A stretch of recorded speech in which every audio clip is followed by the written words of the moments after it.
Hey everybody, thanks for joining me. We're going to look at a boring comic book. Man, I'm a dick for saying that. But come on, let's be real. First off, I just got to say, I seem to find myself in a way, I not unintentionally, but often I do a week's worth of videos. I'll film a bunch of them all at one time, and I kind of end up finding myself doing something with Lee and Liefeld and McFarlane often together because they're the three big names from the 90s that were the biggest names ever. And well, this is the McFarlane one we're going to look at. Um, Haunt, I mean, I call him finger jizz because tell me that's not what's going on. Um, I've got, I think, every issue that I ever collected of it. That's issue 2, 3, 4, 5, 6. The big selling point on this was that I can't remember off the top of my head where Robert Kirkman was in the realm of popularity. I mean, he must have been out there. He must have been very popular because this is 2009, which is a lot longer ago than I actually thought. So, but it's... Sorry, I'm just trying to get this in frame here. God, wobbly camera. Sorry. McFarlane, Kirkman, Otley, Capullo. Man, what a lineup of some badass talent. It was like the most boring comic book I've ever read in my life. Maybe not the most boring comic book I've ever read in my life. That would maybe be this. But the potential for this, I don't know how to put it. I've done some issues of Spawn and I've talked about them, how visually they're amazing, but story-wise they read as if they're so self-important and trying to be so overly dramatic and as if they're smarter than they actually are. And I attribute that to McFarlane. He's written some stuff I enjoy, but overall I like the man. I love his artwork. I love his success. I love his attitude. I love that he's doing what he wants to do no matter what anyone says. I actually really respect that. And I think he appreciates his fans and he likes, he appreciates his audience. I believe all of that. He can't write for shit. He really can't. But, so he brings on Robert Kirkman, right? He's like, let's create a character together. Let's create Finger Jizz. And let's do a comic. It'll be McFarlane and Kirkman together. I mean, that should get people involved because you had Walking Dead going, which was a runaway success. You had Invincible going, which was an amazing book. McFarlane and Kirkman creating and co-writing, great. McFarlane doing covers, great. But you could tell that they clearly were like, I wonder who come up with this concept. I mean, part of me thinks this must be Kirkman. I don't know. That's purely conjecture on my part. But it's like, let's create a character that's like a supernatural Spawn type character, but he's visually like Spider-Man. So he's Spider Spawn, right? And if you look at this, just imagine McFarlane's Spider-Man work. That's completely what you're fucking seeing here. But instead of having webbing, he's got ectoplasmic finger jizz that shoots out of his fingers as a weapon. He's almost flinging around on it like it's spider webbing. It's really stupid. I gotta be honest. Like this shit gooing out of his hands, it's dumb. It's just stupid. But the idea, I think, conceptually, when you think about it, like, hey, Spawn and Spider-Man jammed together in one character. His name is Haunt. Okay. Before we get into the rest of it, I just want to kind of keep looking at the covers because if there's one thing that we like that we don't fucking get anymore is McFarlane drawing. I also preferred him when he drew in pencil and ink on paper. At some point by here, he had moved over to digital. He does everything digitally, and it still looks good, but I prefer his hand-drawn shit, whatever. But it's got that Spider-Man vibe going on. I was about to say this looks very much like a Spider-Man cover, but then I'm actually stopping and wondering, is this actually an homage to a actual Spider-Man cover? I feel like maybe it is. Please tell me if it is. Like, is this like a kind of a redraw of a pose that he did on a Spider-Man cover somewhere? McFarlane's vibe. This just screams classic McFarlane art. It looks so good. It's got all this crazy little noodly detailing lines, and I can tell by looking at it that you can see the digital work in it. But it's hidden enough that it doesn't detract from it enough. But his weird way of drawing faces, like it's almost got spider eyes, right? But it's got the gooey, stupid, weird costume that he's got, the McFarlane hands, but the pose, it's great. Like these look great together. McFarlane is just bringing it. It is so awesome. Number 3, issue 3 cover. You know, it's like you see the human chin at the bottom of it. It's just kind of covering it. So it's kind of a combination of like, again, Spawn and Spider-Man with like a black mask with kind of a white design over it, but it's kind of shredded up, torn, big glowing eyes. That's a Spawn Spider-Man thing. And his whatever gooey shit's shredding this guy. Not as interesting as the previous covers to me, but pretty damn good. That's issue 3. Issue 4, that's another McFarlane. He, I mean, looks like he was just sitting in the alleyway. I wonder if he was sitting here crying or screaming like Spawn does, but I think he was jerking off and he blew his, finger jizz load all over the wall and it says help. But drawing-wise, it looks pretty damn good. It looks like McFarlane. Just a side view of his face. It's a good drawing, and then this kind of painterly thing in the background. That's cool. And then issue 6, it gets significantly less interesting. I mean, hot girl throwing up the little, like, this is what every other girl on Instagram is doing. They take a picture of themselves and they're throwing up the 2 fingers. Not bad, but not interesting as much as some of these others. It's like it starts out boring, less boring, less boring, and then it starts getting really good.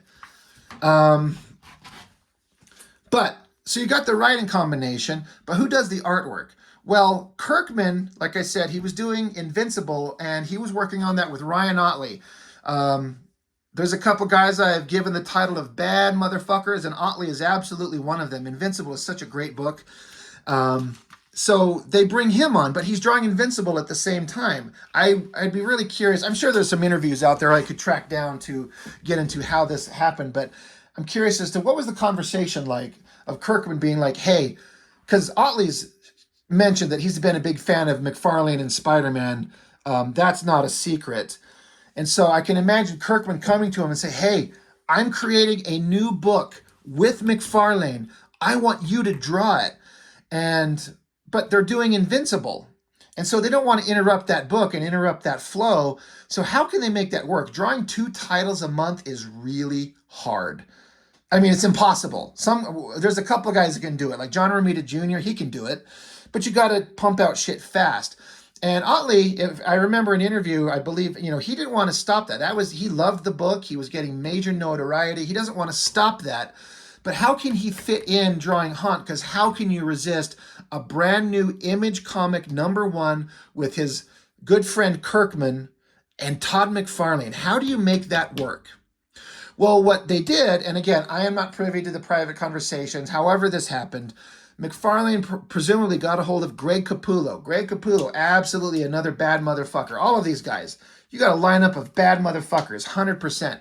They get Capullo on board, and what Capullo does, and I think he did these digitally, co-creator, writer, Robert Kirkman, Todd McFarlane, co-creator, and inks, but Greg Capullo does the layouts. So these guys, it doesn't even say story by McFarlane. It just says writer is Kirkman. So I'm sure McFarlane and Kirkman come up with the story, but then Kirkman actually writes the book. Then they hand the story to Greg Capullo, and he digitally, I remember seeing these somewhere, and if my memory's serving correctly, it's been a minute, 2009, but he would digitally do the breakdowns of the composition and the layouts, which is a big part of the drawing process. That's where you have to really think about it. Like, okay, it starts out, I got to draw this girl's face, and then I got to draw a guy, and there's a mirror, and there's an exchange of money. Clearly, he's banging a prostitute. I wonder if he kills her afterward. That's what you do with the prostitute, right? They figure out, Capullo does the layouts, and then he hands it over to Ryan Ottley, who takes those digital layouts and then just does the pencils. And then Ottley hands off his penciled artwork to McFarlane to do the inks. So that's how you get a guy to do 2 books a month. Otley would do his regular drawing duties on Invincible, and to his credit, his work never faltered on that book. He maintained top quality level artwork that he would do, but then he does the pencils. And if you know Ryan Otley's work, I can completely see Ryan Otley in this artwork. But McFarlane doing the inks over it is adding his vibe and his style. And McFarlane doing inks over other people, I mean, Liefeld did some covers with McFarlane inking over him, and those looked amazing.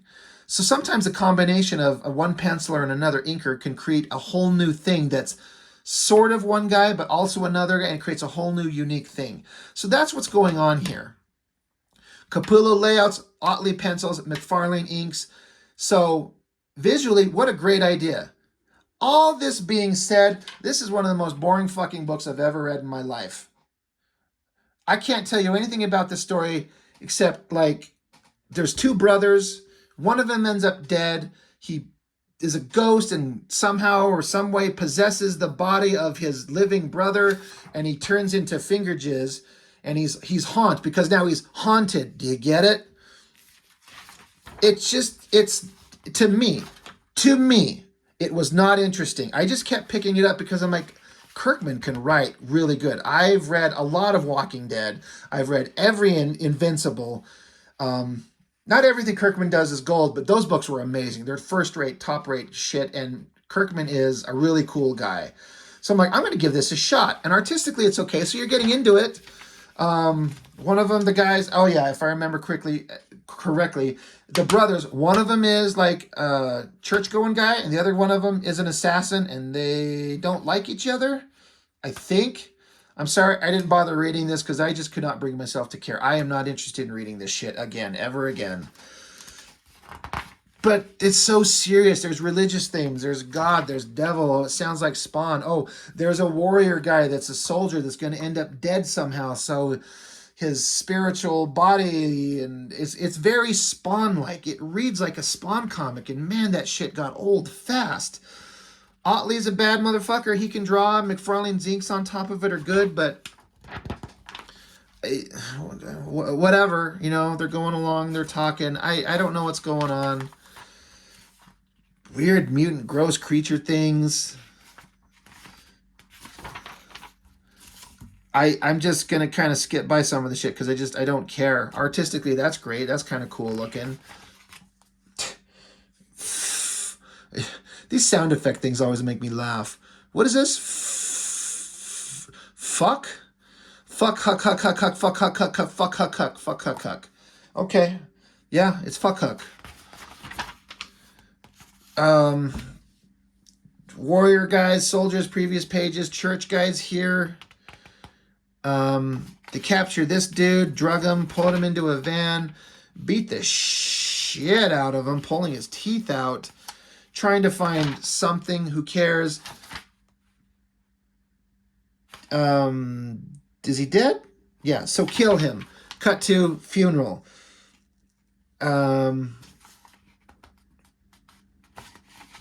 Sorry, I'm just trying to see if I can keep track of... Yeah, so church guy and soldier guy, they're talking, and he's like, he's like, I'm losing my mind. I'm imagining this. You're not, but I guess this ghost version of him telling his brother to do something for some girl. I don't know. This girl, who is she? Why? It just keeps going. More mafia boss bullshit. That's more shit that I didn't care about in Spawn. It just got so goddamn old. So yeah, you got the guy who's alive and the ghost brother. They can talk to each other. I guess they can see each other, but I guess so these bad guys show up and they take a shot at the guy who's living, and so ghost brother tries to instinctively push him out of the way, but basically kind of joins into him, and you see that when they join up, the jizz starts flowing, bursting out of his mouth and his eyes and everything. So the bullet's on its way, and jizz oozes out of his mouth and stops the bullet. Now, compositionally, this like ectoplasmic somebody blows their nose and you want to keep it, comes out and stops the bullet. The way this is drawn, the momentum and how it's stopped, that's really well done. Good job, Capullo and Otley. That's really cool. But all the goo just comes out of him and he just looks like this with the spiral design. He's just wrapped in cum. I don't know. Whatever it is. Like, I don't understand the why, but claws and angry face and rips their heads off. Good movement. Cool drawing. Again, Otley's going for it here, man. It looks good. This stuff all looks great. So right at the end of the book, he's in whatever, demon costume thing. And now both voices of both guys. He's like, Kurt, yeah, I'm here. So maybe I'm not crazy. So both of their voices are speaking from inside this. So it's even kind of like a Venom thing going on. Like two voices in one weird costume. So it's Spider-Man, it's Spawn, it's Venom. It's boring. I'm sorry. I don't create this YouTube channel to shit on things. It's more of a personal frustration because I wanted it to be good and it just wasn't to me. Just me. That's, I can't support it as far as being good. We'll be looking at this shit. Don't worry about that. We will not be looking at Halo action figures because fuck that. But so that's issue 1 of Spider Jizz, Finger Jizz. Let's go, I'm not going to go too long. I'm not going to go through all of them. But let's look at least issue 1 and issue 2 because I really dig that cover. Again, I have not flipped through these. I probably flipped through them once when I bought them years ago and haven't looked through them again. So I'm not sure what's going to happen. I'm sure it's going to be wildly uninteresting because you'd think this book, I bet issue 1 sold really well. And then I wouldn't be surprised if every subsequent issue just sold less and less and less. I don't know. I have no idea. Eventually, Otley had to give it up. I think I read an interview somewhere that he was just saying that as much fun as he was having and as much pride he had in the work that they did, it was just too goddamn much work. So he had to give up penciling duties, and eventually Capullo took over full-time. But I think the book just fizzled out and can't cancel because it wasn't selling, which is weird when you look at that creative team, McFarlane, Kirkman, Otley, Capullo, and it failed. Like, no one speaks of Haunt with any kind of like, oh my God, you remember that amazing series? It fizzled out and went away, which sucks. But, props to them for trying, for, creating something new, giving it a shot, and let's see what we can come up with. So same thing, Kirkman, Capullo on layouts, Otley pencils, McFarlane inks. So you got Bloody Fingers. We're picking up right where that last issue ended, where he's now this creature. And again, they speak to each other. So we've got that Venom vibe of Eddie Brock and the symbiote speaking to each other. But his living human brother and a dead brother's spirit taking over and possessing him. That is a great drawing. Look at those great, big, awesome hands. I mean, when you think of how big these hands are on an 11 by 17 board, I bet Otley had a great time drawing that shit. That looks cool. And this is where the finger jizz comes in, because there, his fingers shoot out. Now he's like Spawn Spider-Man, right? Like, it's obviously that's what they were going for. And I'm not saying that is a bad thing. It kind of becomes laughable when the whole thing, to me, sucked. It wasn't good. I wonder if he even knows what these things are. He just jumped off just cuz. And then they get down to some of the bad guys that had taken him on, I guess. Stabs him through the face, jumps down there. They're mowing him down with the Uzi, and it's not affecting him, of course. They rip out his eyeball. This is kind of cool with like the silhouette of him with the van behind him and the lights illuminating him.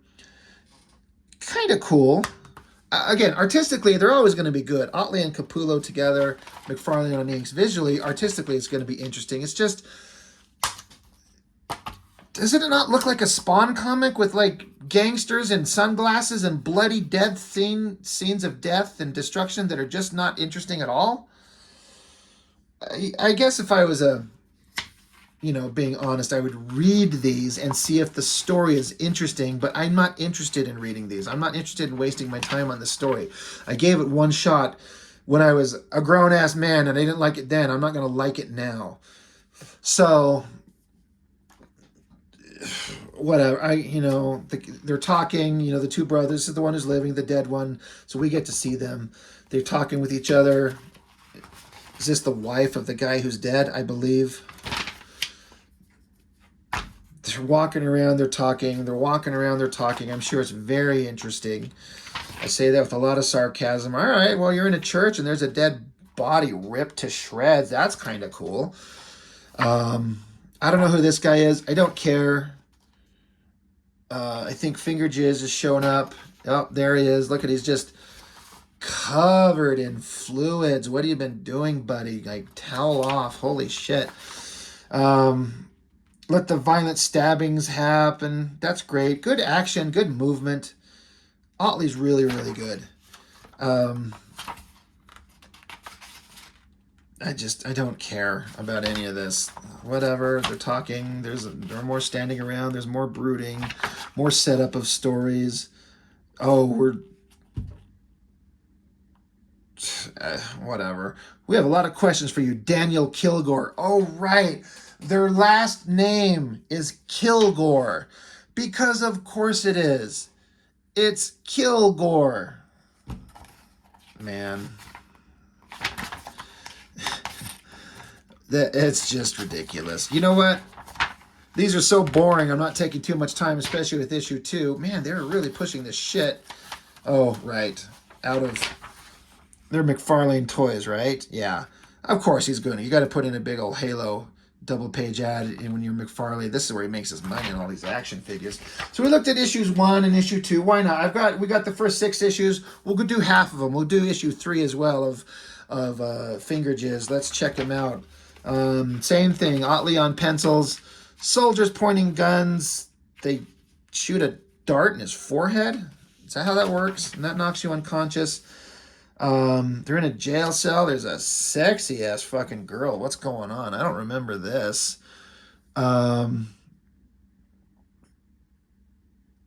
Sorry, I'm just kind of reading this. You got my attention. He's in jail and hot, slutty girl. Why is she there? This is obviously like a plant or something like that. Or what is she, a monster from hell? Because she says haunt. Maybe this is how they get their name. Like, maybe Finger Jizz is a bad name. Haunt's better because I'm haunting you. And like, oh my God, that's totally brilliant. Okay, I'm on board. Sexy girl, right? I mean, kind of hot. But then she gets creepy. She's crawling on the ground. I guess this is the character who's going to give some exposition to tell the characters who and what they are. I know you. I can see him, the one truly not here, the one who saved me and the rest. He has passed into the next realm, but he has not left us. He remains with you. Bound the two of you are, connected by blood, your two souls intertwined, 2 lives mixing into one. So she spits in her hand and starts drawing on the ground. I see the hollow space where a man was, a spirit not meant to be here, bending all that is to remain here. I see an unnatural being tethered to a realm he should have left behind. So let's see, our energy remains for a time, but quickly spirals out of existence.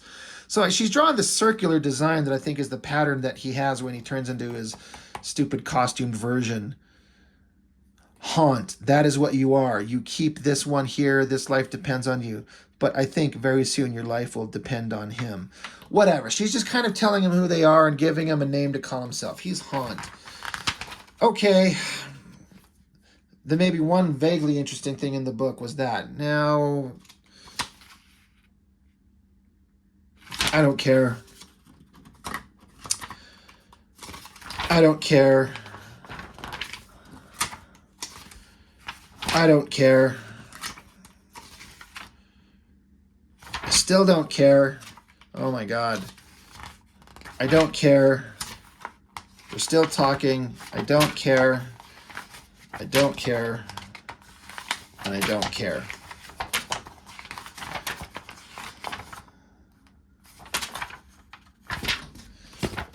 Do you care? Did you love this book? Artistically amazing, story-wise, it's not for me. It's not for me. So I don't know what else to say about it.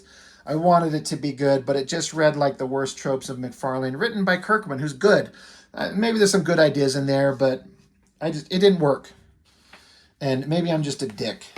But God, we're here for the covers, right? We're here for McFarlane's art, especially these first two. And I like it. You know why? You know why I like him? It's because he looked like Spider-Man, and I miss the shit that I liked when McFarlane was doing some good stuff. Anyway, that is Haunt issues 1, 2, and 3. God help me, at some point we will blow through really fast. We'll do issues 4, 5, and 6 just to wrap up the boringness, because why not? I may have more past 6. In fact, I'm sure I do, because remember I collected some when... Oh, you know what? Issue 5, oddly, issue 6, it only says Capullo. He must have had to give it up by this point. I wonder if a story started new here. Pencils, Greg Capullo. This is interesting because these first pages are echoes of each other. So that's interesting. I wonder if a storyline ended with issue 5 and started new with issue 6. Additional inks. McFarlane does inks, but Danny Miki threw some inks on there. And Capullo's great, but when it's on some shit that I don't care about, I mean, he'll throw in a big ass shot. Why not? We're all about that. I shouldn't be flipping through this. Man, I clearly didn't care about these. I put them away and the corners got folded over. I wonder if in the back here it says why Otley. Let's see. Yeah, join us next month as we fire up the next story arc and welcome Greg Capullo as full-time penciler on the series. I wanted to take this opportunity to acknowledge Ryan Otley's efforts on Todd's cover for issue 5. Ryan provided the layout and his rough pencils for Todd and was mistakenly not included. Okay, well, that's not. Anyway, I guess we'll look at 4, 5, and 6 at some other point, because God help us, I guess we need to. But Haunt sucks. Anyway, thanks for watching. See you later.